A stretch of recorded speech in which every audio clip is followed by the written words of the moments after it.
Mëngjesin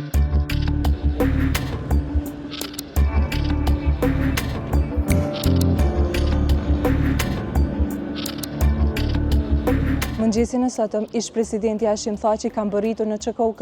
Ai ka ardhur që ta vizitojë babain e tij, i cili ndodhet i shtrirë në spital në klinikën interne. Kujtojmë se vetëm gjatë këtij viti Thaçit janë refuzuar 3 kërkesa për ta vizituar babain e tij. Hashim Thaçi ndodhet në paraburgim që nga viti 2020. Ai po akuzohet për krime të luftës.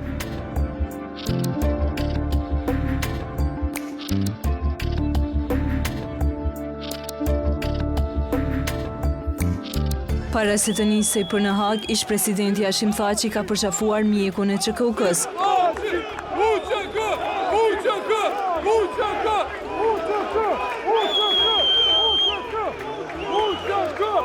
Masat e sigurisë për këtë vizitë humanitare ishin shumë të repta. Vizita ka zgjatur vetëm një ditë dhe gjithçka është zhvilluar brenda kësaj kohe, përfshirë ardhjen me avionin special që sjell të akuzuarit në Hag dhe kthimin e tij atje.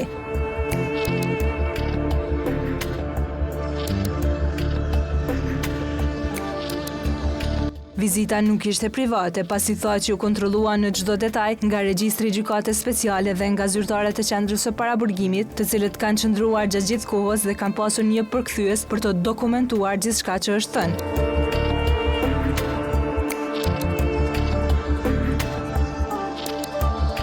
Para se Thaçi të hynte në klinikën interne, e gjithë hapësira është kontrolluar dhe vizita ka zgjatur afërsisht 4 orë. Përpara kësaj vizite, Thaçi kishte realizuar edhe 2 vizita të tjera humanitare në Kosovë, të cilat ishin të natyrës emergjente dhe janë realizuar në muajin maj dhe shtator të vitit 2023.